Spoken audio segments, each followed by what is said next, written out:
Hi, everybody. This is Lauren Baker, founder of Search Engine Journal, and welcome to today's SEJ Show, sponsored by InMotion Hosting and SEMrush. With me today, I have a very special guest, Ms. Ann Handley, who you may know from MarketingProfs, her books, Everyone Writes, or is it Everybody Writes, Ann? Everybody, yeah. Yeah, everybody. I should know that based on the cross stitch above your left shoulder. So yes, Everybody Writes. And then just bringing great content left and right, whether you've been speaking, writing, your email newsletter, et cetera, et cetera. So welcome to the SEJ Show, Ann Handley. It's a pleasure to have you. I am so happy to be talking to you, Lauren. It's been too long, really. It has been. It has been. I think it's been since our last e-summit. And then you spoke at you spoke at our show in New York, I believe, right? Yeah, was it New York? Yeah. I've spoken. Was Yeah. it one or two of your live events? I don't remember exactly. And then I think two of your e-summits, right? Yeah, I think. amazing. Yeah, yours was one of the first online events that I did way back. I think it was like April of 2020, something like. Right? Was that what it was? Actually, so that was like when we were all very like scarred because things had just shut down and we were just like, what's going on here? So yeah, I remember that. We had lost contact with the world. Yeah, we Yeah. had lost contact with the world at the time. That was a really interesting event. It was interestingly timed and everything else. So yeah, it's a pleasure to have you. We were thinking about so before we get started, how about if you update our viewers, readers, listeners, etc., with a little bit about yourself, your background, what you're working on, and then what you're working on now. Oh, sure. So hi, everyone. Thanks again, Lauren, for having me. It's nice to be speaking to the SEJ audience again. Yeah, I'm Ann Handley, Chief Content Officer of MarketingProfs.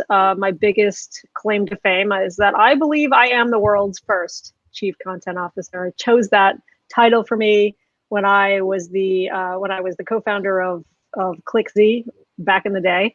And yeah, so still here we are 20 plus years later. I am still the Chief Content Officer of a different company now, MarketingProfs. We are a training and education company. We have about 600,000 members who rely on us for training and education around all kinds of digital marketing.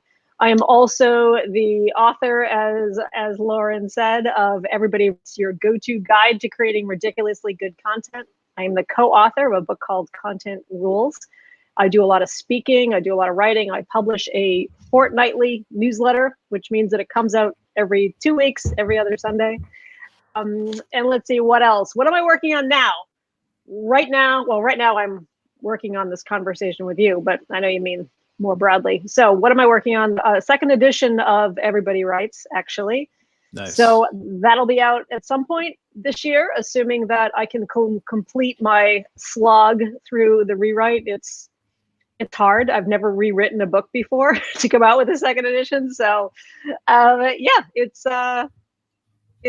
amazing / painful at the same time. So maybe some writers in the audience can understand what I mean by that. But yeah, so that's what I'm doing.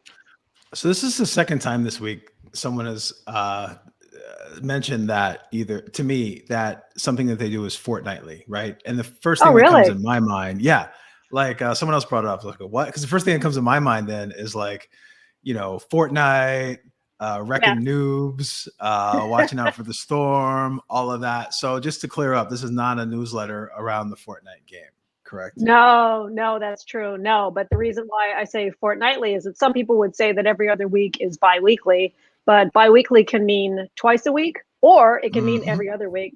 So to clear up any confusion, I say it's fortnightly. But maybe I should mention that it's not fortnightly in a gaming sense. It's fortnightly in a time sense. So every other Sunday morning. Yeah. That's exactly how the other conversation came about as well. We were talking about meetings and bi-weekly, and someone's like, what, we're gonna meet twice a week? Like, no, fortnightly. And like, so yeah. Amazing. Yeah, fortnightly is used in conversation in the day. I don't know why we don't use fortnightly. I mean, it just makes sense to me because it's a very specific word, and it means a very specific thing. I don't know why we don't use it. So I don't know. I mean, if you want to, maybe we should create a whole content strategy / SEO strategy around that where we could bring back fortnightly. We could hashtag it. We could do some content planning around it. Just a thought. We have the skills. Trying to think of something cool that starts with an F from an alliteration standpoint. It's going to take me a while, but so yeah, I like that, and I like that for a couple of reasons. One, I think people can be overwhelmed sometimes when they sign up for email newsletters because of all of the e-blasts. I saw someone use Lisa Barone today use the word e-blast on Twitter. I'm like, I haven't heard that since 98. Like e-blasting, all of the promotions. Like it feels like we're still in Cyber Monday, Black Friday mode because every time I open up my email, there's a sale going on. There's an extension. There's an extension of the New Year's deal. There's a pre-Valentine's deal, like whatever it is, right? So, and then one reason we're talking about email newsletters is because when we were planning for you to come on the show, I was trying to think of how to tie everything into search, right? Because you do quite a bit of digital marketing training, but you're very well known from everything from a content perspective. And when a lot of SEO people talk about content, they talk about things like keyword density and H1s and H2s and stuff like that. I've never been like a content. I consider myself a hybrid, but I really, really love original content and content that reflects the personality of the person or the business who's writing it. So before we start talking about content and stuff like that, and email, I just wanted to get an idea from you. You've written so many different books, different blog posts, different trainings on writing and content. What would you say are maybe like the 2 or 3 pillars when it comes to creating great content, no matter what the platform is? Yeah. So, I mean, I think number one is to be recognizable in some way. One of the things that I talk to companies, marketers about all the time is if you were to cover up the logo on your website, on your landing pages, on your social channels, on any of it, like literally block out the logo, anything that's identifiable from from a company standpoint, and just look at the content, just look at the words, just look at the writing. Like, do you recognize you? Do you sound different? And I think that's important because are you embracing the opportunity to connect with your audience directly? So even if they, once they find you, what is there? What are you delivering to them? What value are you offering? So are you recognizable? Number 2 is to think not only just about, the kinds of information that you're sharing, but how you share it. So, no one can replicate your voice, right? And so no one can replicate your personality and your point of view. So are you actually sharing that personality and that point of view? There is no competition for your personal voice. So how do you actually use that as an opportunity to differentiate with your customers and with the people you connect with? And then the third thing, which isn't necessarily a cornerstone maybe, but it's something that I feel very passionately about and that I think about a lot, which is don't try to be everywhere and be all things to all people, right? And always focus your audience, focus who you're speaking to. That suggests that you know who you're speaking to. So you're really thinking about, you're one individual at the other end of the screen or the other end of the phone or the other end of the email. So know who you're talking to, and don't think that you've got to be everywhere all the time. You don't have to, from a business standpoint, you don't have to be on every social platform, and you don't have to be everywhere at all times. Instead, really focus your energy so you can use the channels that you have the resources for, and that you have the personal love for, to their fullest advantage. So really focusing what you're saying to a specific person in a specific way through a specific format. That's amazing. So there's a couple of things I want to touch upon based upon what you just said. But the first point or pillar or whatnot was like, if you said, if someone covers up your logo and they read your content, can they still tell it's you? And the first thing that came into my head, Ann, when you said that, was Southwest Airlines in-flight magazines. Because every time I would go on Southwest, I haven't flown for a while, and I used to fly a lot more back in the day than I do now, but I used to fly a lot of Southwest. And I really, really enjoyed reading the letter from the CEO in their in-flight magazines, on one page, you would have a letter from the CEO about like what's going on at Southwest and everything else. And it was very personal. It was like, yeah, something about the dog, something about the family, something about this. And it just felt very sincere. And then across, it was typically maybe the next page over, or I think the second page when you fold it out was typically a focus piece on an employee or a team member at Southwest, which I really liked as well, because you see the CEO and a very natural, very personal voice, right? Maybe transparent, maybe fabricated, I don't know, but it seemed like you're like, hey, this guy could be my neighbor. And then you're reading about someone that works on the conveyor belts on baggage claim and about their life as well. And I was like, wow, like the first time I read that, I'm like, I have never seen a airline company do this before. And then it got to the point where every time I got on the flight, that's the first thing I would do. I would just read to see what's going on, because I just enjoyed it so much. That was the first thing that came to mind there. And then that's amazing. Actually, I've never heard that about an airline magazine. So that's actually pretty significant. I love that.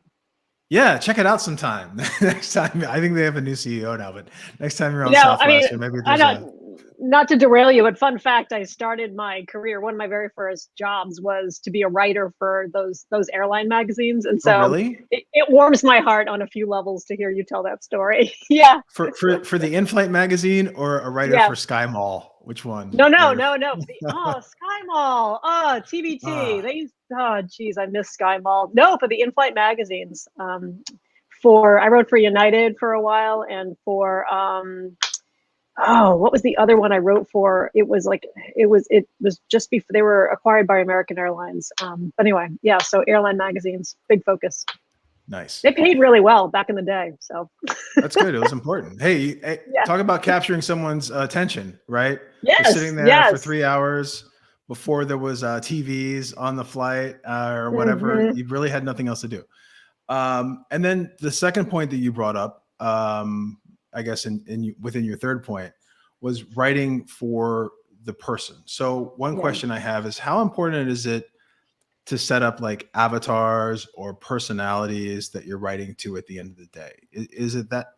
Is understanding your customer base or your audience from that mindset incredibly important? Do you find it personally, if you have an avatar or like a visualization of who the reader is, that you can really reach them? Like how do you typically do that? Any recommendations there? Yeah, I mean, marketers love personas, like avatars, like sort of a proxy for somebody that you're connecting with and an audience. I'm honestly not a huge fan of that, and I don't recommend using this sort of fake avatar or fake persona to represent like a segment that you want to speak to, because I think it's a little bit of I don't know.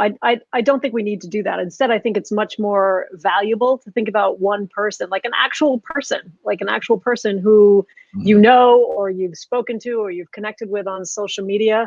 Think about that one person. And I think when you think about an actual person, as opposed to like an avatar, like tons of marketers I know do this. They have they give them a fake name, and sometimes they give them like a fake profile, and he drives a 2015 Hyundai to his office, which is like, I don't know what value is in that. I don't know the value really. I think I'm not inspired by that. And so I think if our job as marketers is to, be excited about who we're communicating with, and I do think that's a big piece of it. We're excited about what we have to talk about, but more importantly, we want to tell one person about what we have to talk about, what we're trying to sell or produce, or who we are. And so I need to think about one person who I am talking to directly. And I think there's lots of ways that you can figure out who those people are. Just go on social media. Social media is a great opportunity, I think, to connect directly with your customers or your would-be customers. Get into conversations there is an easy way to do it. Pick up the phone, dial a couple of your top customers, speak to them directly.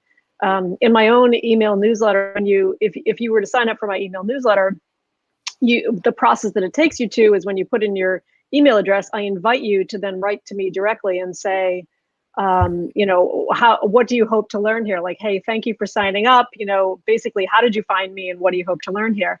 And so about 30% of my audience who signs up to hear from me on a fortnightly basis ultimately hits reply and tells me like how they ended up here and what they hope to learn. And that to me is incredibly valuable because it gives me such great insight, first of all, into the story that I'm telling and who that's attracting, but also what my audience expects from me. And so I pay attention to that data, to that information, because it's so rich. You know, it really shows me who I'm speaking to, and it helps me craft my content in such a way, craft that newsletter so that I can speak directly to those people. And sometimes they have really great ideas. Like I'm looking for something super specific, and it can be really helpful just in terms of planning the content strategy around that as well. So just find those opportunities. And the pushback I get from marketers a lot is, well, that's not scalable. Well, yes, it is. I mean, just because I'm writing to one person doesn't mean that I'm using their name like, hey, Caroline, thank you for being here. You know, instead, it's like the more personal that you will get in your communications, the irony there is actually the more universally it'll appeal, because you are presenting as a real human being with a real human voice. And I think that's what your audience wants and expects and can relate to. So speaking of real humans, real voices, real data, one thing we were thinking of when setting up the show is how can we relate content to something that's newsworthy in the world of marketing or even the world of search. And this isn't necessarily a search thing, just more of an overall digital marketing component. But Google plans on dropping the ability to serve third-party cookies within Google Chrome sometime in 2022. Now, Safari, which is the #1 mobile browser in the United States, already did this in 2020, right? It did not have a lot of news around it. And Safari on mobile, especially in the US, I think they have like a 55% market share. Google Chrome is like in the 30%. I haven't looked at that for a while, but Google Chrome definitely has the lion's share when it comes to desktop market share. And also, when Safari, which is Apple, does something, people are just kind of like whatever, right? For some reason. But when Google announces they're going to do something, everyone's like, oh my gosh, what are we going to do? So I was reading a HubSpot article about this. They're in Boston, right? Yes. Yeah. They're a Boston company as well. So there was a HubSpot article that came out, and basically they surveyed GetApp and HubSpot together surveyed a group of advertising agencies about this. So basically what it means in a nutshell, and I'm not a cookie expert, well, maybe oatmeal cookie expert, but not third party or first party cookie expert. But basically what it means is like me owning the website, I can serve a cookie to then do something to target you or personalize to you within my owned website experience or other sites or entities that I may own. But like, for example, Amazon is not going to be able to drop a cookie when you visit my site via their ad serving, which then retargets to you in the future, right? So it's going to really cut down on a lot of the amount of retargeting, remarketing, and data that third parties have about you. But first parties may be able to have it. So in a recent survey, GetApp, which provided HubSpot with exclusive data, discovered that in preparing for this potential impact, 41% of marketers believe their biggest challenge will be their inability to track the right data. So probably attribution there at the end of the day. Now, speaking of attribution on the SEO side, when Safari shut down the ability for third-party tracking, cookie tracking in 2020, they also introduced a search tool called Sirius Suggests. So when you go to a Safari browser and you start searching for something, it's going to suggest sites based upon your user experience that you've had, your history on Safari. Bypassing Google, therefore, Google Analytics is not able to see where that traffic came from. So basically around the same time that Safari cut out third-party cookies, they introduced a more enhanced search experience within their browser, and us folks in SEO saw organic traffic drop and other forms of traffic drop, and then direct traffic increase because Google Analytics can't figure out where it comes from. So 41% of marketers believe their biggest challenge will be the inability to track the right data or attribution. Now, 44% of marketers predict a need to increase spending by 5 to 25% in order to reach the same goals as 2021. That to me is crazy. So taking away cookies means that there's 44% of the people that are surveyed are like, we just got to spend more to hit those same numbers that we hit last year. So we'll see about that. Now, 23% of those surveyed plan on investing in email marketing software due to Google's new policy. Pretty interesting, given that this was a survey of advertising agencies. And I've noticed a lot more conversation going on around the importance of building up your own email newsletter, building up your own audience. And then there are some apps and some tools out there to be able to collect more personalized data on that audience so you can serve them a cookie or personalization on your site. And I know like in the e-commerce world, there's like Wanderlist and Nosto and all those tools that do that. But a lot of the conversation is about building up email newsletter lists, right? Email newsletter, email newsletter, email newsletter. And like we were talking about, email newsletters are not just about sending offers to all the time, right? So one thing I really wanted to discuss with you here and learn from you is that if we have an email, if 23% of advertising marketers out there are investing in email marketing software, email marketing, or building their list, I'm sure there's a much larger percent of organic marketers that have this in mind, right?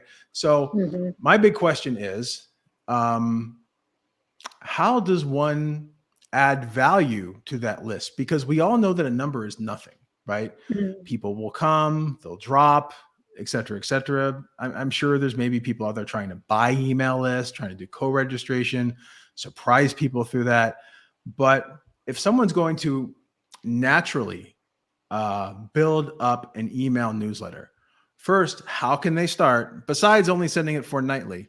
And then secondly, what types of content tips do you have to really get that email newsletter, to get people opening those mails, right? Because it's one thing to have a list, but it's another thing to actually have people acting upon that list and or utilizing that list as a form of two-way communication, which you've kind of gotten into a little bit here. So what are your thoughts on the adoption of this new like technology called email? And then secondly, what are some ways that people can really grow that list and nurture that audience so it's more valuable in the future?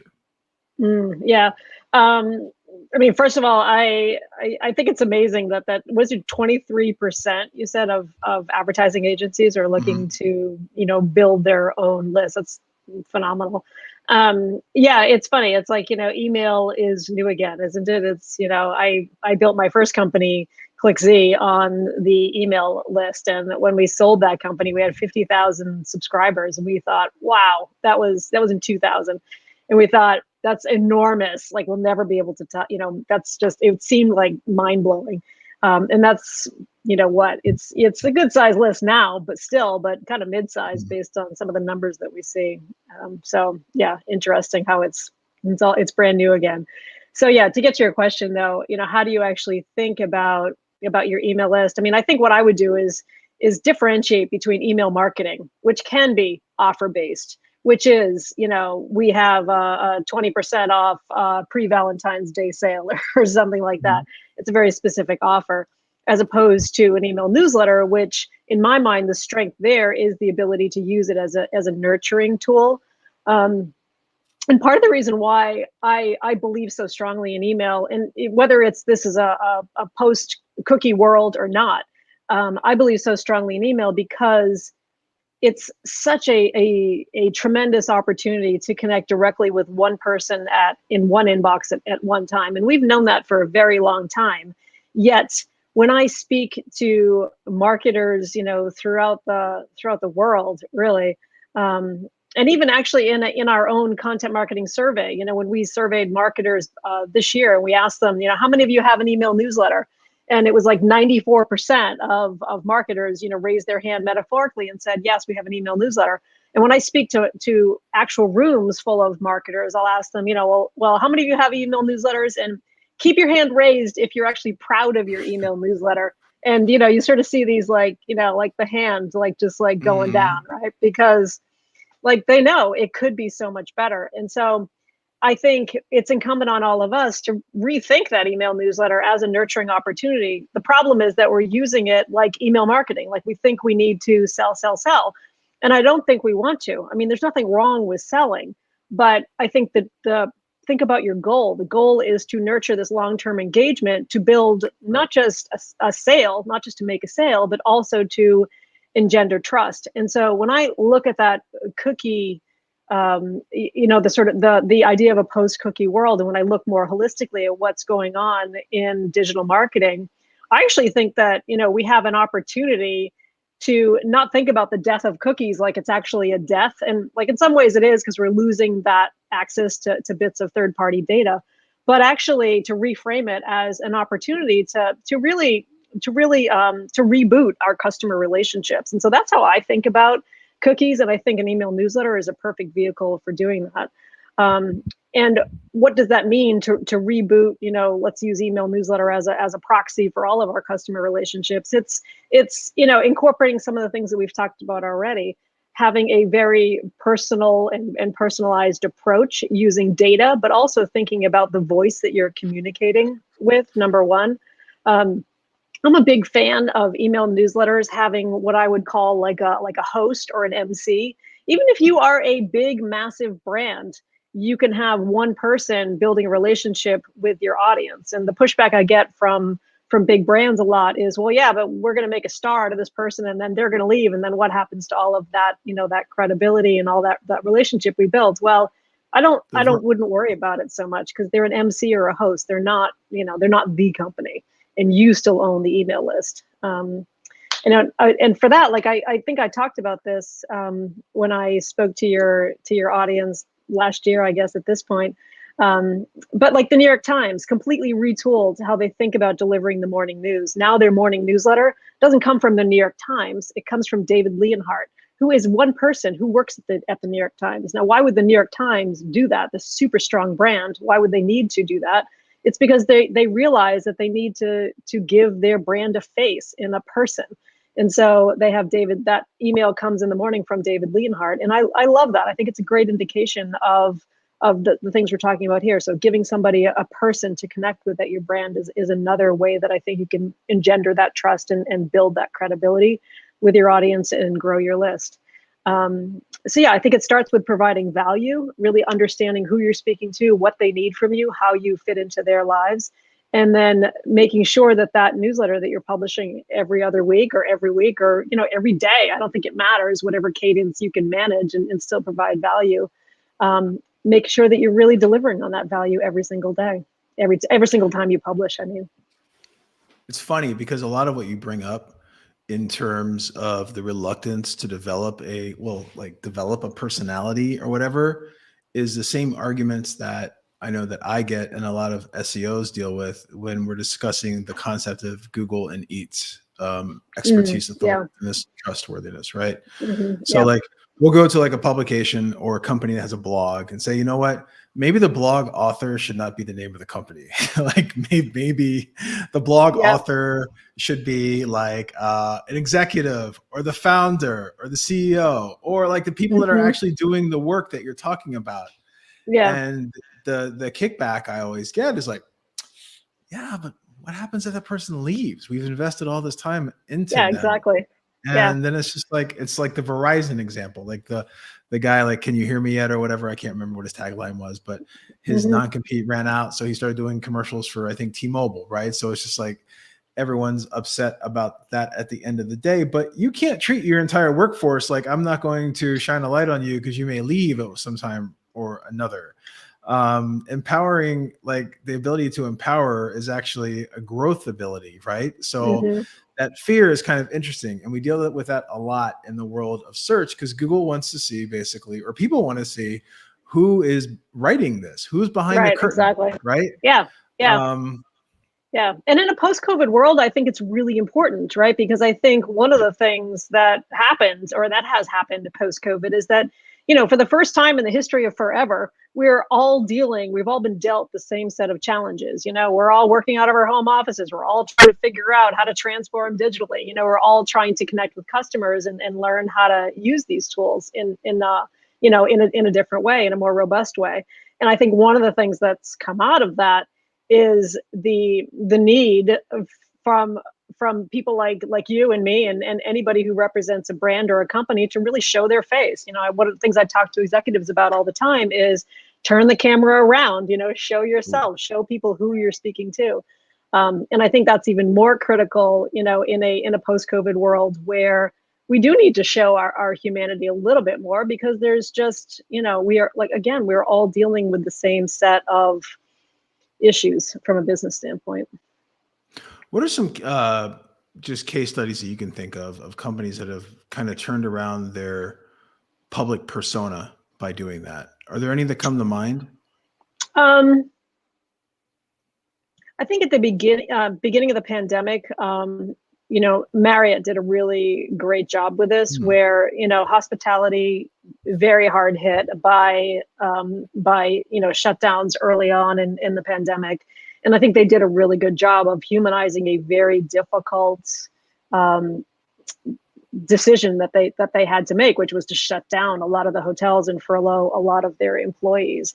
And so I think they've continued that through. They've always had a strong content program, but I see their executives really showing their faces a whole lot more. We started talking about airlines, for example. I think JetBlue does a great job with it. Certainly Southwest does a nice job with it as well. I think it's humanizing to connect, right? So it's using the people who work at your company, shining a light on the people who work at your company to show who you are and how you get the work done, not just that the work gets done magically by these, faceless, nameless people behind the scenes. And even the New York Times example that I shared a minute ago, that's a pretty recent switch that they made, where they have an actual person sending the email newsletter. That happened in a post-COVID world. And so, I think there's a number of bigger brands that are doing it. I think the smaller brands, depending on the brand, has always been better at doing it, because it's usually a founder who is making the calls and making those decisions. And so that's why I'm focusing a lot on big brands, because I think it's a harder thing for them to really understand and implement. But I have seen examples of it. That's a good point. Like, if I think of like some smaller brands that started that, and it's a way that they cut through the noise, like Dollar Shave Club, lots of different beard oriented companies, stuff like that. And it's like, how do you make a razor fun? Right? Well, you're walking past a bunch of lions and stuff like that and talking about it. Like, how do you do that? Well, it's just like that crazy content. And then going back to, and another thing, like, I also think that in the world of SEO, we think of content as articles, like written content, right? And then like maybe also videos, since Google owns YouTube and it's all integrated.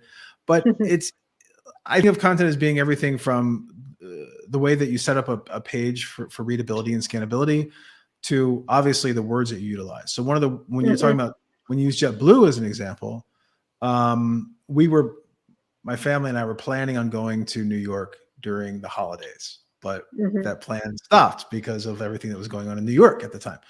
But when we were booking the ticket, we were booking on JetBlue. And one thing I noticed about JetBlue is that a couple of years back, they started taking their snacks and putting them out where the people that fly on the plane can get up and grab a bag of potato chips, or you can get up out of your seat and grab a bottle of water. Now, to me, I'm like, oh yeah, you don't have to. That makes your flight attendants more happy and everything else. It's kind of like the serve yourself line in the grocery store, right? It's like, wait a second, I'm not being paid to do this. But I noticed on JetBlue's site, when they talk about that, it says the word that they use is freedom. We give you the freedom to pick out whatever bag of potato chips you want. We give you the freedom to choose your own beverage, to grab as many beverages as you want. And I read that, I was like, that's a really interesting use of a word, right? Because suddenly I'm not thinking about, hey, how come no one's waiting on me? I'm thinking about, wow, hey, I'm free to do this. Other airlines, they don't have freedom. They might have freedom on their wing written or something like that, but they don't give you freedom inside of it's not part of the personal experience. The freedom to choose between sour cream and onion potato chips and plain potato chips. That's amazing. And that actually led to me booking a ticket, not using it, but booking a ticket just because I wanted to have that freedom on the flight. So just the power of words that are chosen from a content perspective can be it's so interesting. Incredibly important. And I'm looking behind you. Oh, go ahead. Yeah. No, I was just going to say that's such an interesting reframing, isn't it? Because you're thinking of it as, they're making me do the work now. It's like this shadow work that suddenly we all have to do. So what does that mean? That means their flight attendants aren't servicing me as much, but reframing it as a freedom that they're giving you. I think that's actually very brilliant, isn't it? I've never noticed that before, and I'm a big JetBlue fan. So that's fantastic. And then another thing I noticed, speaking about words and fonts, behind you above your right, fortune favors the bold, right? Yeah. All in bold. So all bold fonts and all bold lettering. So I thought that was kind of interesting as well. What are some ways that so one thing we were discussing before jumping on the show was that, another trend that we've seen, especially in anticipation of Google Chrome dropping the third-party cookie and the anticipated buildup of subscription lists, is now Twitter, Instagram, and I think is LinkedIn doing this as well, giving the ability to build lists and subscriber bases within that same platform. Yeah, LinkedIn for sure. Yeah, is it Instagram? I think it's just Facebook. I haven't seen that functionality on Instagram, but maybe. I don't know. I haven't seen it.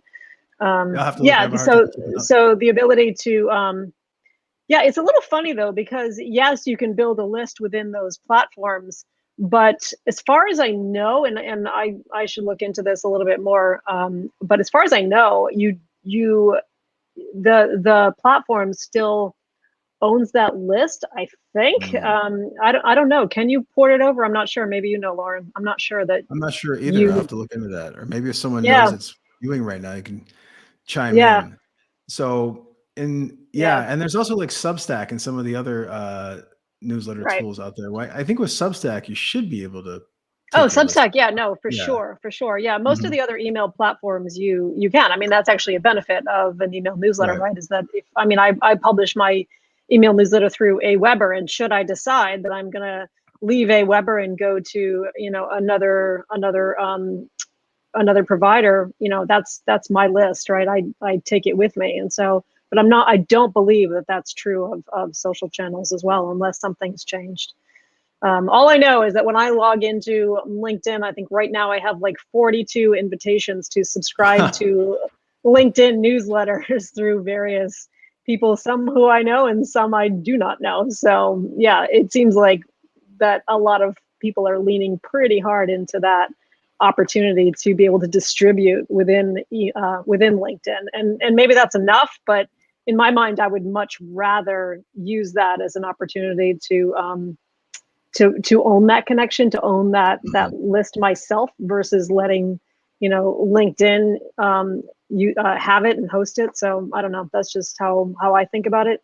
It's not necessarily a zero sum thing either. You could do both. I guess you could have one opportunity on LinkedIn and another opportunity with your own list, but that to me feels like a lot to manage for me personally. So I wouldn't do it that way. But yeah. It kind of mirrors the world of blogging and publishing a little bit too, right? Because LinkedIn does give you the ability to publish articles, to do this, to do that. Medium, very similar.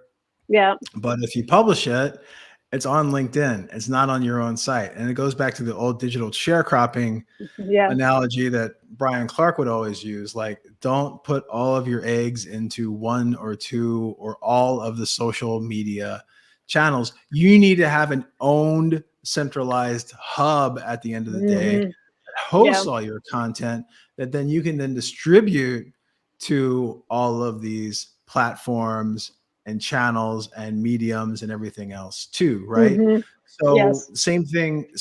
And to a degree that almost like kind of counter parallels when Facebook launched lookalike audiences, everyone got really excited because they're like, oh my gosh, I can now take this email newsletter list that I have, and then I can like scale that, right? So I'm not advertising to the same exact people anymore. I'm advertising to people just like them. And the smart ones advertise things like quizzes and subscription funnels and stuff like that to be able to get those audiences back into the list.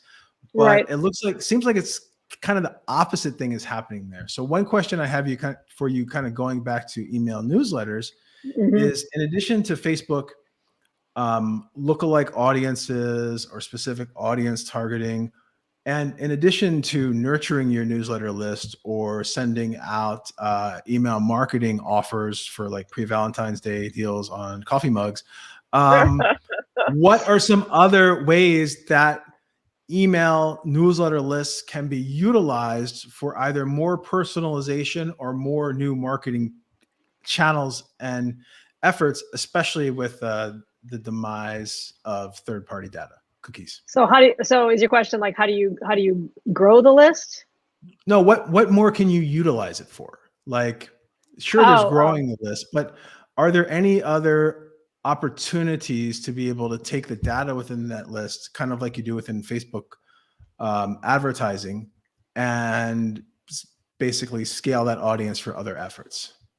Yeah, I mean, sure. You can segment your list. You can based on your data figure out, like who is more interested in one thing you talk about versus another. I mean, you can segment it. You can match offers to them that suit their needs, that they are more likely to buy or click on.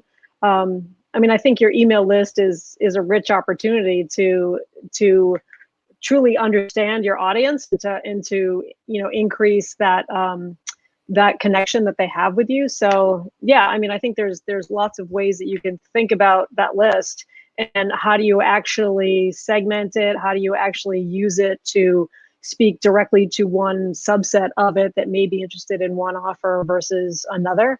I mean, I truly think of it as like the backbone of so much that you're doing. You can use it to certainly share what you're doing at other parts of the company to drive engagement over there. One example of that is, my own email newsletter. I talk, even though I publish it on my own domain, on my AnnHandley.com domain, I speak a lot about, or I reference a lot what I'm doing on the MarketingProfs side of things. And so I'll use it as an opportunity to not just raise awareness through something like our B2B forum, which is like our annual event for B2B marketers, but also offer specific offers on there, share insights and some behind the scenes. So to me, it becomes much more, it's the central spot of an entire ecosystem, as opposed to just this email newsletter where you're nurturing this audience over here. Do you know what I mean? Right. So, use it as an opportunity to increase engagement in your social channels. I mean, honestly, there's just countless ways. I just, again, I think of it as kind of the heart and soul of so much of the other marketing that we're doing. Have you played with SMS texts at all, or done anything on that side, like the I haven't, no. texting component? No, I haven't. I wonder how important that's going to be. Not really, like a little bit here and there, like offers and stuff like that. I've totally stayed away from push notifications in browsers. I think that's just terrible. I think it's the worst thing ever. Do you want a notification if I go back to the site?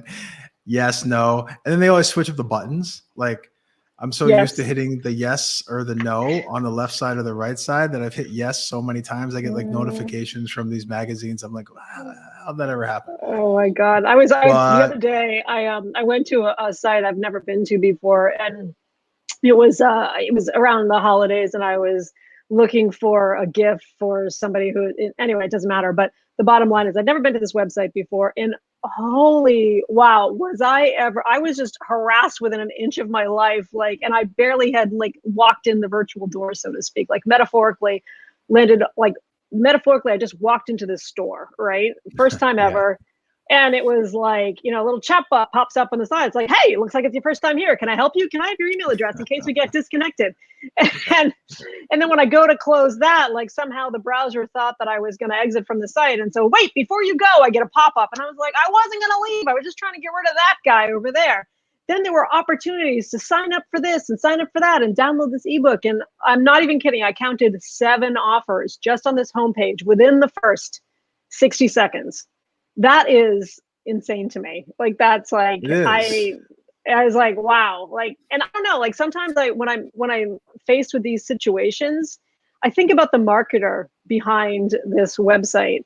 And I think, was this the marketer's choice, or were they being pressured by everybody else within the organization or senior leadership in the organization to approach their marketing in this kind of way? I love, my friend Michael Brenner talks about how behind every piece of bad content is an executive who wanted it. Right. And so I think about that. I think about that all the time, because when I'm in situations like that, and I think, you know, in my experience, most marketers are just trying their best. Like, it's been a tough couple of years and we're just all out here just doing our best, like just doing what we can to get through the day, doing a good job, trying to like sleep at night. And when I see situations like that, I was like, who did this? Who are you? You know, I can't believe that it was just one person. I think it was probably a lot of little decisions over time that just adds up to this complete Frankenstein experience, you know? Frankenstein. I love that. It reminds me of like when I walk into, like, I hardly ever go to the bank anymore, right? Like in person.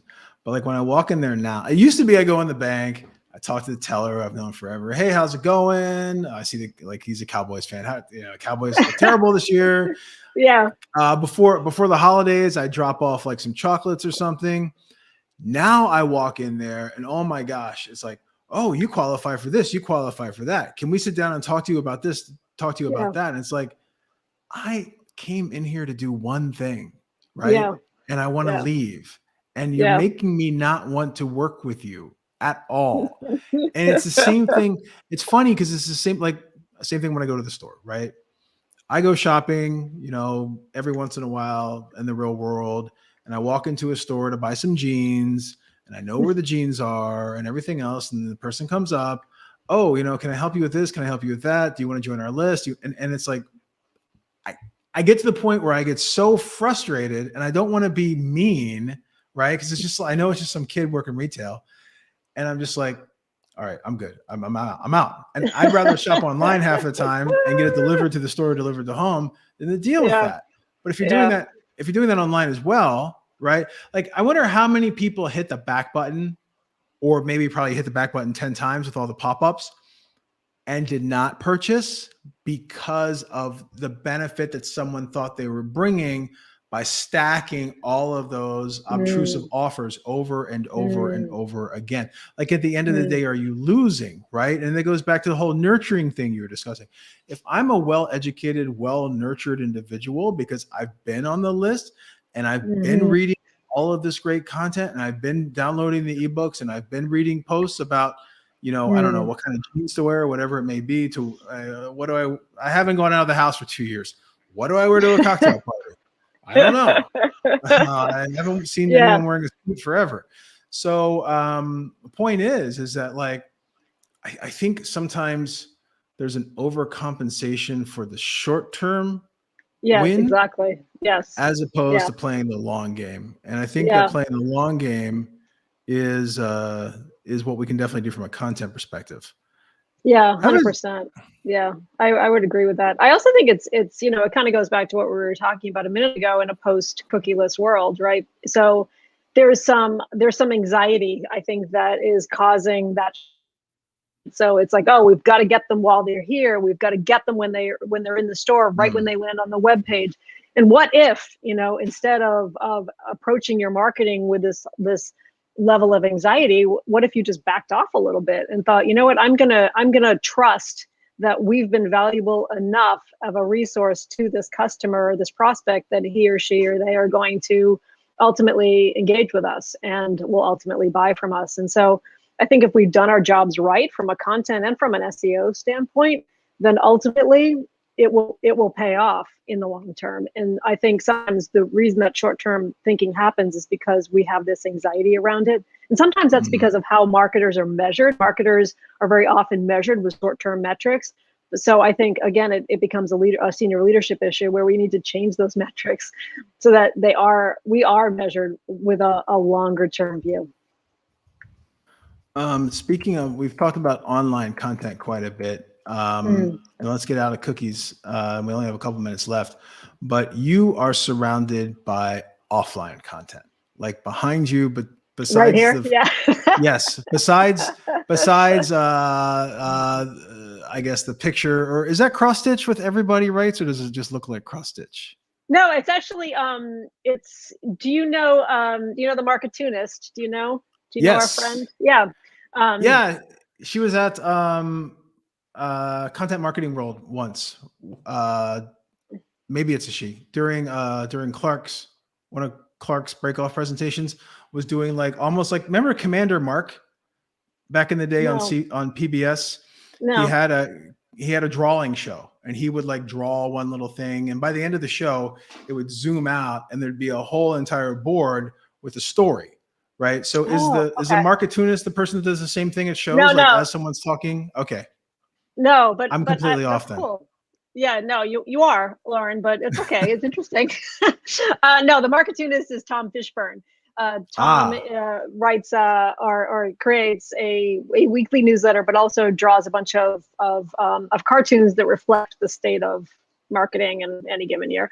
Anyway, so he wrote a book like on marketing, like the first 15 years or something like that, of 15 years of his marketing cartoons. And I wrote the foreword to it, and so as a thank you, he drew that for me. So yeah, so that's where that comes from. So not cross That's stitch, super cool. but a pen and ink. So yeah, and Okay, it's that's meaningful super to me cool. because I love his work, and I think he does a nice job. So yeah, it's a place of honor. Nice. So besides the books that you've written, right, Mhm. and published, what opportunities are there offline? Like we've talked a lot about email, we've talked a little bit about like on-site content, not overwhelming Mhm. people, but are there any opportunities to take your content marketing from the digital experience into the I guess the pen and paper experience, or the ink and paper experience? Oh yeah, I like this question a lot. Yeah, for sure. I mean, outside of, so we were already talked about. I mean, books are fantastic because it's a great way of planting a flag in your domain in a way that I think cannot be replicated, no matter how much online content you publish. I think a book kind of codifies what you're all about. Mhm. Um, but aside from that, yeah, I'm trying to. Oh, actually, where is it? Here we go. I just so happen. I know this was not a setup, but I actually keep this on my desk. So there's a Props. company called roadid.com. Do you know Road ID? They sell No. they sell uh, bracelets, like bracelets that like ID bracelets essentially, and they also sell dog tags.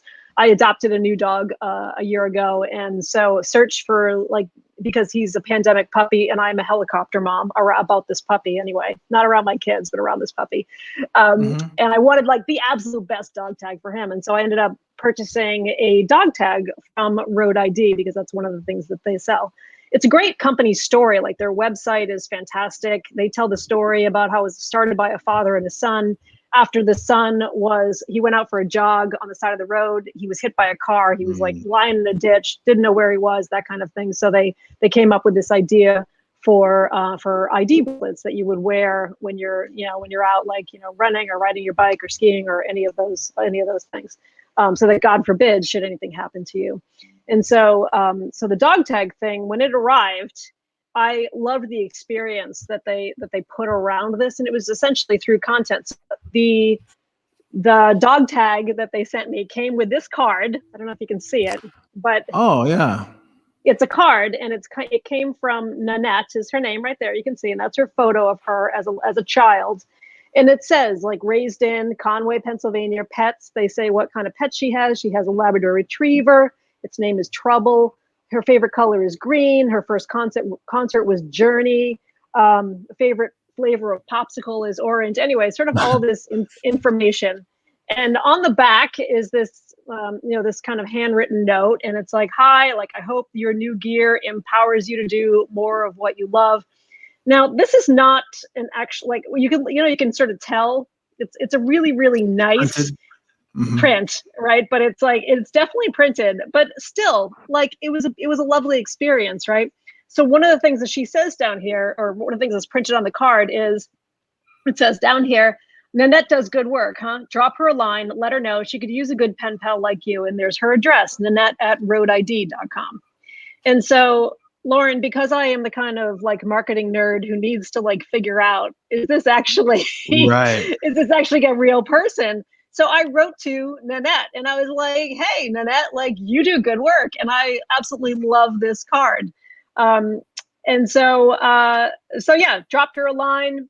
Now, the interesting thing about it was that Nanette did not write back to me, but the co-founder of the company, the father-son, the son in the father-son duo did write back to me and said that Nanette was off for the weekend. And he said, I'm glad you enjoyed her work. Like, I don't know if that was actually a form email that came or not, but the bottom line was it was a really nice experience that they delivered to me. Like, I love this so much.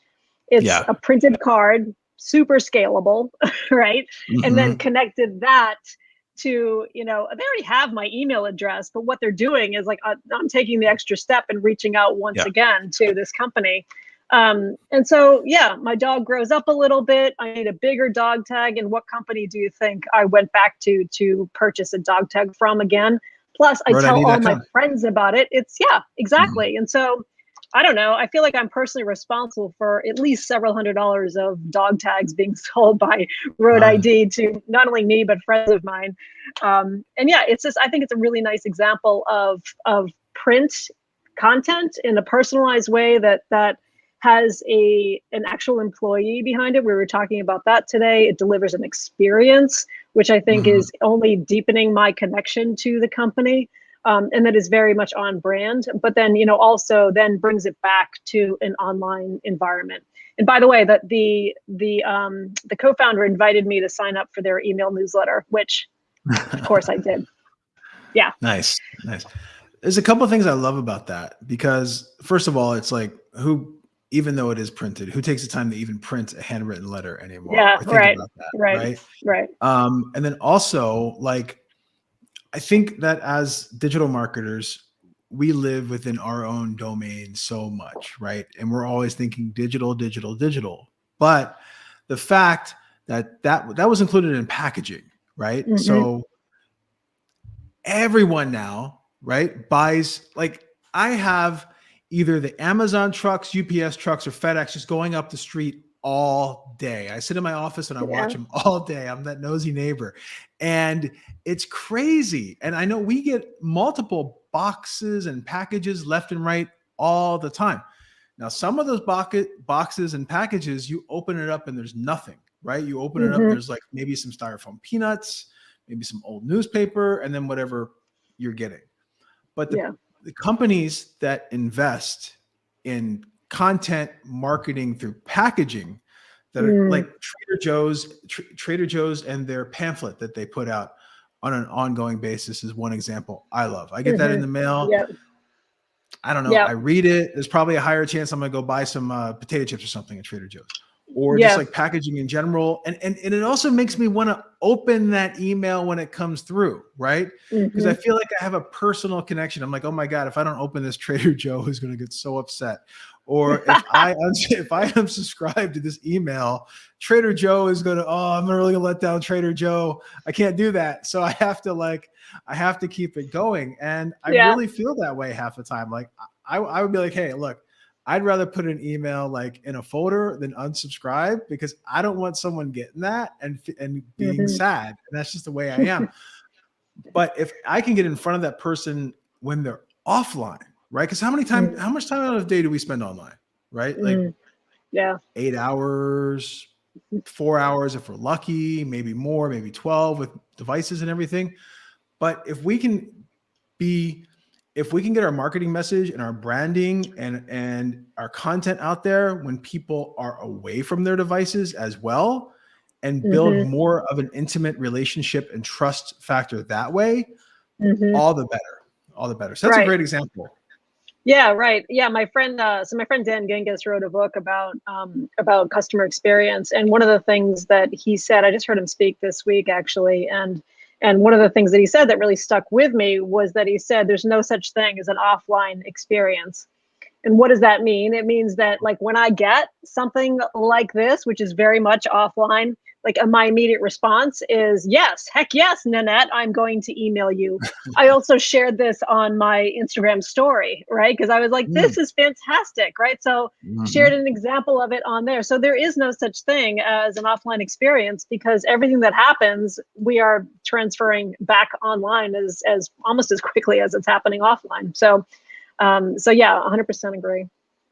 And then that has turned you into basically an advocate and just a brand evangelist for Road ID. I'm gonna check them out right now. So yeah, it's really great. Now, when the last one that I bought did not come from Nanette, it came from somebody else. I don't think Nanette's there anymore, but whatever. Did they send you a card? Did the new person send you a card? Oh yeah. New card, new person, new information. Like she had a different favorite color and different celebrity crush. That's the whole thing. Like very fun, like little aspects of basically giving Nanette a personality. Like, oh, now I know her celebrity crush is Mark Wahlberg. Like what? So it's just different. So stuck in my head. I love it. And we've been able to drop your, first of all, thanks you for dropping so much knowledge today on content. Thanks for having me. It's really nice to talk to you. Yeah. We've been able to drop your Twitter handle in here, your LinkedIn, your Ann Handley Twitter. I haven't dropped the MarketingProfs Twitter yet. I always get confused. I always tag. It's the same person, but it doesn't matter. Yes. Where else can we find you online? I also dropped a nice link to Road ID on here as well, too. Oh, nice. Where else can we find you online?